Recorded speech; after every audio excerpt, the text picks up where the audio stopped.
అందరికీ నమస్కారం. Welcome to healthy conversations with ID media.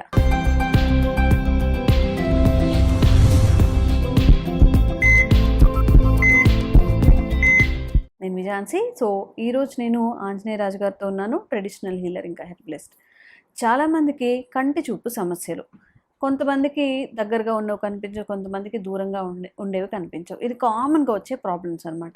కానీ చిన్న ఏజ్లోనే కంటి చూపు మందగించడం, కంటికి సంబంధించిన చాలా రకాల ఇబ్బందుల్ని ఫేస్ చేస్తూ ఉంటారు. మరి మన కంటి ఆరోగ్యం బాగుండాలి అంటే ఏం చేయాలో తెలుసుకుందాము. నమస్తే సార్. నమస్తే. ఒక 50 ఏళ్ల వాళ్ళలో అమ్మమ్మలు ఉన్నప్పుడు ఇంట్లో వాళ్ళు చక్కగా బియ్యంలో రాళ్ళన్నీ ఏరేస్తూ ఉంటారు, చక్కగా టీవీ చూస్తూ ఉంటారు, మహా అయితే ఒక స్పెట్స్ పెట్టుకుంటూ ఉంటారు.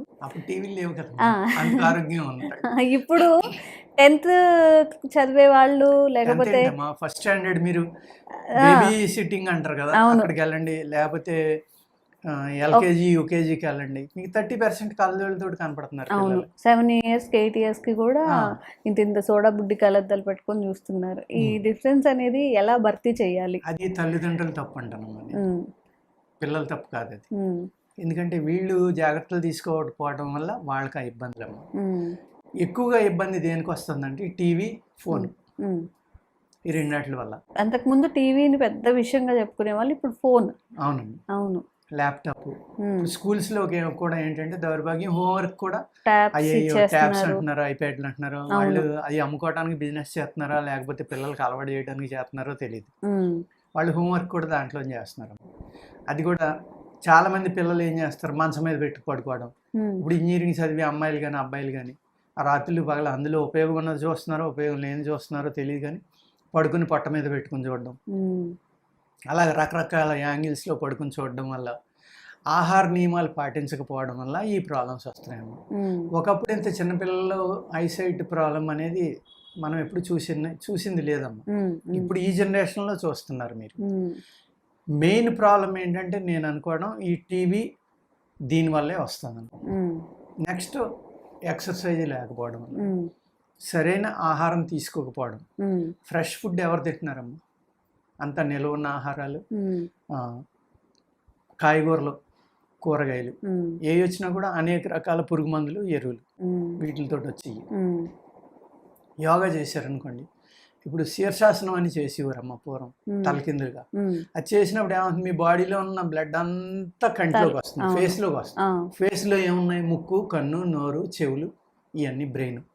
అప్పుడు ఏమవుతుందమ్మా, ప్రెషర్ పెరగటం వల్ల ఏమైనా క్లోజ్ అయ్యి ఇవన్నీ ఓపెన్ అవుతాయి. అలాగే ఎక్సర్సైజ్, కంటికి కూడా ఎక్సర్సైజులు, మనం ఈ పక్కకి పైకి కిందకి చూడడం, ఇలాగా యాంటీ క్లాక్ వైజ్ తిప్పడం, క్లాక్ వైజ్ తిప్పడం, ఇలాగనమాట. ఇలాగ తిప్పుతా వాటిని మనం తిన్న తర్వాత, ఆహారం తిన్న తర్వాత చేతులు కడుక్కుంటున్నాం అమ్మ. ఆ చేతులు పూర్వం ఎలా కడుక్కునేవారు, మామూలుగా కడుక్కునేవారు, లేకపోతే మరీ ఏదైనా ఎన్వి తింటా జిడ్డున్నా కాస్త మట్టి రాసుకునో బూడి రాసుకునో కడుక్కునేవారు. కడుక్కున్న తర్వాత ఆ చేతులతోటి కళ్ళు ఇలా తుడుచుకోమని ఆయుర్వేద శాస్త్రంలో చెప్తారమ్మ. అలా తుడుచుకోవడం వల్ల కంటి వ్యాధులు రావు. ఏంటి, తిన్న తర్వాత కడుక్కున్నాక జస్ట్ కళ్ళు తుడుచుకోమంటారు. అది అప్పుడు చేతులు కూడా ఎలా కడుక్కునేవారు, చక్కగా నీళ్లు ఒకళ్ళు పోస్తూ ఉంటే 2 చేతులతోటి కడుక్కునేవారు. ఇలా ఈ చెయ్యి ఒకటి ఇలా కడగడం అలా ఉంది. ఇప్పుడు మనం ఏం చేస్తున్నాం, సింక్ దగ్గరికి వెళ్ళి టక్మని సబ్బు తీసుకోవడం, రాసుకోవడం. అది పూర్తిగా విరుద్ధం. ఆయుర్వేదంలో చెయ్యి సబ్బుతోటి కడగడం అనేది, కెమికల్ తోటి కడగడం పూర్తిగా నిషిద్ధం నిజం చెప్పాలంటే. ఎందుకు అంటే, మీరు తిన్నారు, మంచి మసాలాతో కూడిన ఆహారం తిన్నారు, సబ్బుతోటి కడగల, మామూలుగా కడుక్కుని వచ్చేసరి మీరు ఇలా కూర్చున్నారు అనుకోండి, ఈ శరీరం వేడి నుంచి ఆ మసాలా వాసన వస్తానే ఉంటుంది. అవును, వస్తుంది. అవును కదమ్మా. వచ్చినప్పుడు ఏమవుతుంది, మీరు ఏం తిన్నారో మీ బాడీ మీకు జ్ఞాపకం చేస్తుంది కంటిన్యూగా. మీరు సబ్బుతోటి కడిగారు, మంచి కెమికల్ సబ్బు, మంచి సువాసన, మీరు పూర్తిగా కట్ అయిపోయారమ్మా. మీరు తిన్నదాని దగ్గర నుంచి ఆ బ్యాడ్ స్మెల్, నిజం చెప్పాలంటే అదే బ్యాడ్ స్మెల్ అంటాను. దాంతో కడగటం వల్ల ఏమైంది, మీరు తిన్న ఆహారానికి మీకు కనెక్షన్ తెగిపోయింది. అవును. ఎప్పుడైతే మీరు ఈ స్మెల్ మీ బాడీకి జ్ఞాపకం చేస్తుందో, దాన్ని అరిగించడానికి కావాల్సినవి అన్నీ కూడా మీ బాడీ తయారు చేస్తుంది. Okay, indirect mechanism. ఏదమ్మా? ఇండైరెక్ట్ మెకానిజం, అద్భుతమైన మెకానిజం.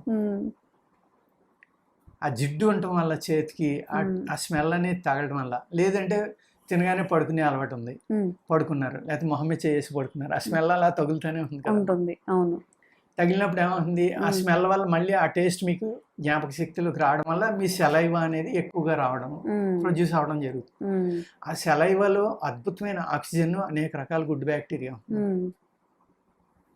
దానివల్ల ఏమవుతుంది, మీరు తిన్న ఆహారంలో అవన్నీ మిక్స్ అవ్వడం వల్ల మీ ఆరోగ్యం ఎంతో మెరుగుపడుతుంది అనమాట. అదే మీరు తిన్న వెంటనే కెమికల్ తోటి కడిగేశారు, తిని ముందర కెమికల్ తోటి కడిగారు. ఇవాళ మనం గిన్నెలన్నీ కూడా అనేక రకాల వెరీ స్ట్రాంగ్, ఎంత స్ట్రాంగ్ వాడుతున్నాం అంటే యాసిడ్సే అయ్యి, లేకపోతే మాడిపోయిన గిన్నె కూడా ఇలా రాత్రి ఇలా వదిలిపోతుందని పబ్లిసిటీలో ఎలా చూపిస్తున్నాం. ఆ యాసిడ్ ఏమవుతుందమ్మా, పనివాళ్ళు, మనం చాలా మంది ఇళ్లలో పనివాళ్ళు పెట్టుకుంటారు, సాగిన వాళ్ళు వాళ్ళే కడుక్కుంటారు, ఎండు కూడా లేదు, వాళ్ళు ఎక్కువ సబ్రాహెత్తే తొందరగా అయిపోతుందని వాళ్ళు రాసేస్తారు బయట లోపల కూడా. అలాగే ఆ గిన్నెకి రకరకాల డిజైన్లు ఉన్నాయి, ఆ డిజైన్లు సబ్బు ఉండిపోతుంది, మీరు మళ్ళీ కడుక్కోకుండా తింటున్నారు ఆహారం అనేది. అప్పుడు ఏమవుతుందమ్మా, ఆ స్ట్రాంగ్ కెమికల్ అనేది మీ ఇంటెస్టైన్స్లోకి వెళ్ళిపోతుందా లేదా, దానివల్లే ఈ గ్యాస్ట్రిక్ ప్రాబ్లమ్స్, ఇవన్నీ ప్రాబ్లమ్స్ ఉన్నాయి. పూర్వం చక్కగా పొయ్యిలో బూడిద తీసి గిన్నెలు కడిగేవారు, అది ఒక మెడిసిన్లే పనిచేసేది. అదే ఆవు పిడకల బూడిద అనుకోండి, ఇంకా హలో అద్భుతమే అది. అటువంటి వాటితో అంత హైజెనిక్ అని మనం ఇప్పుడు అనుకుంటున్నాం, కాదు, చాలా ప్రమాదకరమైన లోజెనిక్ వాడుతున్నాము. హైజెనిక్ ఏదమ్మా, ఆ పొయ్యిలో ఉన్న బూడిదే హైజెనిక్.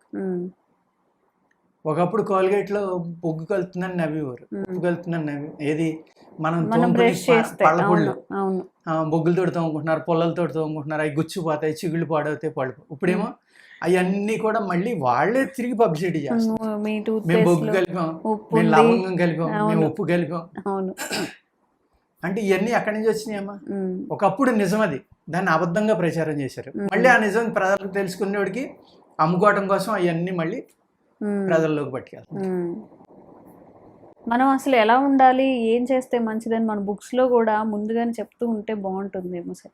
ఏం తినాలి, ఎలా తినాలి, మంచిదమ్మా. ఇప్పుడు ఆహారం తింటున్నాం మనం, ఆహారం ఏమని రాస్తారు ఆయుర్వేదంలో, 50% సాలిడ్ తినాలి, 25% వాటర్ కానీ లిక్విడ్స్ కానీ తీసుకోవాలి, 25% గాలి కోసం ఖాళీగా వదిలేయాలి. మనం ఏం చేస్తున్నామమ్మా, 100% సాలిడ్ తింటున్నాం, 25% ఎక్స్ట్రా జ్యూసులు పెడుతున్నాం, ఇంకా 25% ఆక్సిజన్ ఖాళీ ఎక్కడ ఉంది అక్కడ. అందుకే ఇన్ని రకాల జబ్బులు. ప్లస్ ఒకసారి ఆహారం తీసుకున్నాక పూర్తిగా అరిగితే కానీ మళ్ళీ తినొద్దు అనేది ఆయుర్వేద శాస్త్రం. మనం ఎక్కడ ఉంటున్నాము, ఏదో ఒకటి తింటాం. పగలు 7ంటికి లేస్తే మనం సాయంత్రం 10 దాకా ఏదో ఒకటి స్నాక్స్, లంచ్, డిన్నరు, బ్రేక్ఫాస్ట్, జ్యూసులు, ఎన్ని రకాలు తీసుకుంటున్నాం, జబ్బులు రాక ఏం చేస్తాం. అందుకు మన ఆహారం అలవాట్లు అనేది ఇక్కడ చాలా ఇంపార్టెంట్. ఆహారం అలవాట్లను బట్టే కంటి చూపు పెరగడం అనేది తగ్గడం, ఇలాంటివన్నీ జరుగుతాయండి. వెరీ సింపుల్ టెక్నిక్స్ ఉంటాయమ్మా. ఇప్పుడు నేను తిన్న తర్వాత ఆహారం అది రాసుకోమన్నా చేతులు, అలా కాకుండా మీకు కంటికి సంబంధించిన ఆల్మోస్ట్ చాలా రకాల జబ్బులు తగ్గాలి అంటే మీకు డౌట్ వచ్చిన వెంటనే కుడి కన్నులో తేడా ఉంటే ఎడమ కాలు బొటకన వేలు గోరు మీద జిల్లేడు పాలు ఒక చుక్కేసి రాసుకోవాలి పడుకునేటప్పుడు, తగ్గిపోతాయి. కుడి కన్నులో ఉంటే ఎడమ కాలి యొక్క బొటకన వేలు గోరు మీద, ఎడమ కన్నులో ఉంటే కుడి కాలి బొటన వేలు గోరు మీద ఒక్క చుక్క జిల్లేడు పాలు 1-2 చుక్కలు వేసి మొత్తం రాసి అలాగే నిద్రపోయి పొద్దుటే మామూలుగా కడుక్కోవాలి. ఒక 1 వీక్ 4-5 డేస్ చేస్తే సరిపోతుంది. కంటి దగ్గర ఎటువంటివి రాసుకోవాలి, ఎంత చక్కగా పనిచేస్తుంది. ఇలాగా అనేక రకాల అద్భుతాలు పూర్వం ఉండి అమ్మ. అప్పుడు బండగా ఉండేవారు, ఎవరో పట్టించుకునేవాళ్ళు కాదు, పొల్యూషన్ కూడా లేదు. మా చిన్నప్పుడు ఏం చేసేవాళ్ళం, ఏ కంటి ఎర్రబడినా కూడా కంటిలో ఏది తగిలినా సపోజ్ ఒక గుడ్డ తీసుకుని నోట్లో పెట్టి ఆవిరి పట్టేవాళ్ళు. కొన్నిటికి మన బాడీ హీట్ ఆ క్లాత్లోకి వెళ్తే దాన్ని కాపడం పెట్టుకునేవాళ్ళు, ఎటువంటి దెబ్బ అయినా తగ్గిపోయేది. లేకపోతే 2 అరిచేతులు బాగా పామి వేడి చేసేవాళ్ళు. కంటి కొలకల్లో కురుపులు అంటారు, కంటి రెప్ప చివరిని కురుపులు వస్తాయమ్మా, ఆ కురుపులు తగ్గాయి కాదు, చాలా ఇబ్బంది పెట్టేసి వాటికి ఏం చేసేవాళ్ళం, అస్తమానం ఇలా పాముకోవటం, వేడిగా కాపడం పెట్టి అలాగే ఓ రోజు అంతా చేసేటోడికి నెక్స్ట్ 1 అవర్లో తగ్గిపోయామ్మా, ఈవినింగ్కి కంప్లీట్ క్యూర్. అంటే అనేక రకాల టెక్నిక్స్ అన్నమాట. లేకపోతే ఒక చుక్క ఏంటి నందివర్ధనం పూలు అని ఉంటాయి కదా, తెల్లగా ఉంటాయి, 4-5 రేఖలు ఉండి ఉదయానికి విడుస్తూ ఉంటాయి. అది ముద్ద మామూలు ఇవి కూడా ఉంటాయి. రేఖ నందివర్ధనం యొక్క పువ్వులు నలిపి కంట్లో వేసుకునేవాళ్ళు. కలకలకలు రానివ్వండి, కంటి మంటలు రానివ్వండి, ఎర్రబడినివ్వండి, కంటి నొప్పి రానివ్వండి, 1 డేలో తగ్గిపోయింది. లేకపోతే దాని పండిపోయిన ఆకులు శుభ్రంగా కడిగి నీట్గా నలిపి ఆ పసర పోసేవాళ్ళు. అనేక రకాలు వాడుకునేవాళ్ళు వాళ్ళ మమ్మీ. అసలు హాస్పిటల్లోకి వెళ్ళడం, డ్రాపులు తెచ్చుకోవడం, వేసుకోవడం అనేది తెలియదు అనమాట. అప్పుడు ఇవన్నీ ఇన్ని రకాల మందులు లేవు, ఇన్ని రకాల డ్రాప్స్ లేవు, ఎవరికీ తెలియదు. లేదు ఇంకా ఇబ్బంది ఉంది, పడుకునేటప్పుడు ఒక చక్కని ఆవు నెయ్యి ఒక్కొక్క చుక్క కంట్లో వేసేవారు. అనేక రకాల కంటి జబ్బులు తగ్గిపోయి ఇలాగా ఎన్నో రకాల కంటిపైన కట్లు కొన్ని కట్టేవారు, కళ్ళు మూసుకోమని పైన కొన్ని వేసి రాసేవారు. అలాగే ఈ పైన హైబ్రోస్కి ఒక టైప్ ఆఫ్ జుట్టు ఎలా ఫాలో అవుతుందో అలాగే ఒక ఫంగస్ రావడం వల్ల పూర్తిగా ఊడిపోతుంది కొంతమందికి. హైబ్రోస్ కానీ కంటి ఈ కానీ ఊడిపోతూ ఉంటాయి. వాటికి ఏం చేసేవారంటే మన ఇదమ్మా చెంగల్వ కోస్టు అంటారు. ఆ చెంగల్వ కోస్టు అని అరగదీసి దాంట్లో కొద్దిగా కరక్కాయ నిమ్మకాయ కలిపి పైన పట్టి కింద రాసుకునేవారు, తగ్గిపోయి. అలాగే కింద ఈ కంటి దగ్గర ఉబ్బులు ఉంటాయమ్మా చాలా మందికి, చిన్న ఏజ్ లో కూడా. ఆ వాటికి కూడా ఆ చెంగల్వ కోస్ట్ అనే గంధం రాస్తే ఆ ఉబ్బు తగ్గి స్కిన్ మళ్ళీ నార్మల్. ఇలాగా అనేక రకాల వ్యాధుల మీద వెరీ సింపుల్ అమ్మా. జస్ట్ మీరు భోజనం చేశాక తడిచి ఇలా ఇలా రాసుకుని 2 కళ్ళకి రాసుకుంటే. అలాగే బొటన వేలు మీద మీరు జిల్లేడు పాలు కొలుసుకుంటే కంటి జబ్బులన్నీ చాలా వరకు తగ్గిపోతాయండి. అంత చక్కని మందు అది, కంటికి సంబంధం లేదు, పొడుచుకునేది బొటకనేల మీద. అలాగే ఇప్పుడు డాక్టర్లు ఏమంటారు, కుడి రైట్ వాళ్ళు తేడా ఉంటేనేమో లెఫ్ట్ సైడ్ నుంచి పంపిస్తున్నారు, ఏది స్టంట్ కానీ ఇంకోటి. లెఫ్ట్ తేడా ఉంటే రైట్ది. ఇది మరి పూర్వం మరి ఏ సైన్స్ లేకుండా వీళ్ళు ఎలాగ చెప్పగలిగారు? అంతే కదా. ఇప్పుడు పంటి నొప్పి ఉంది, దుష్టపు తీగ అని ఉంటుంది, ఆ దుష్టపాకు పసరనే చెవిలో పోయమంటాడు, పోసి వంచేసి దూది పెట్టేయమంటాడు. కుడి బొగ్గ యొక్క పంటిలో తేడా ఉంటే ఎడం చెవిలో పోయమంటాడు, ఎడం పక్కన తేడా ఉంటే కుడి చెవిలో పోయమంటాడు. అంటే ఎంత అద్భుతమైన సైన్స్ అమ్మ ఈ ఆయుర్వేదంలో. 1000 సంవత్సరాల క్రితం ఆయుర్వేదం అంటే ఏదో దానికి ప్రూఫ్లు లేవు, లేకపోతే దానికి సైంటిఫిక్ రుజువులు లేవు, ఇంకోటి 1000 సంవత్సరాల పాటు మానవ జాతి వాడి దాని రిజల్ట్ని అనుభవిస్తూ ఉంటే అంతకంటే ప్రూఫ్ ఏం కావాలి? వాళ్ళకి ఎలా తెలుసు ఎడం పక్కన పోతే కుడి పక్క, కుడి పక్కన పోతే ఎడం పక్క అని? ఎందుకంటే మన యోగ శాస్త్రంలో ఉంది అది. ఈడా పింగళ నాడులనే ఇలా ఇలా నడుస్తూ వెళ్తాయి, మనకి వెళ్ళి ఆజ్ఞాచక్రం దగ్గరికి వచ్చాక 2 కలుస్తాయి. అవి ఎక్కడి నుంచి ఎలా వెళ్తున్నాయి, ఏ భాగంలో ఈ 2 కలుసుకుని, సపోజ్ ఎడం పక్కన ఉన్న నాడి కుడి పక్కకు వచ్చి మళ్ళీ ఎడం పక్క వచ్చి మళ్ళీ కుడి పక్కే, అంటే షట్చక్రాల్లో ఎక్కడ ఈ తిరుగుతూ వెళ్తుంది. దాన్ని బట్టి ఆ ఏరియాలో ఉన్న పార్ట్లకి ఈ నరం ద్వారా బ్లడ్ వెళ్తుంది. అంతే కదా. చిన్న చిన్న సింపుల్ మెథడ్స్తో తగ్గించుకునేవి ఇప్పుడు మనం అవి కూడా పాటించలేక చిన్నపిల్లల్లో స్పెట్స్ కానివ్వండి, అవునండి, లాంగ్ సైట్ ఏదైనా కానీ 10 years వాళ్ళకి కూడా సైట్ ఉంది, సరిగా కనిపించదు, స్పెట్స్ పెట్టుకుంటేనే రాయగలరు, చదవగలరు, ఏదైనా చూడగలరు. ఒకటమ్మా టీవీ నుంచి ఫోన్ నుంచి దూరంగా పెట్టడం, పిల్లలకి వ్యాయామం అనేది చేయించడం. అలాగే కంటి వ్యాధులు రాకుండా ఉండాలి, కంటికి ఉపయోగకరమైన అనేక ఫుడ్స్ ఉంటున్నాయి కదమ్మా. బ్రౌన్ రైస్ అని, బొబ్బాసికాయ అని, ఇలాగ అనేక రకాలు ఉన్నాయి.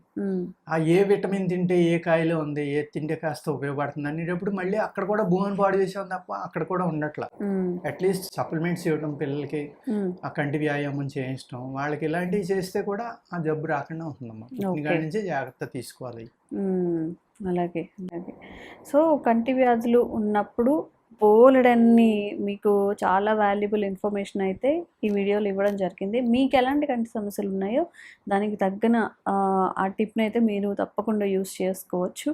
అండ్ ఇంకెలాంటి సమస్యలు ఉన్నా కానీ కామెంట్ చేయండి, తప్పకుండా వీడియో చేసే ప్రయత్నం చేస్తాం. Thank you so much. నమస్కారం.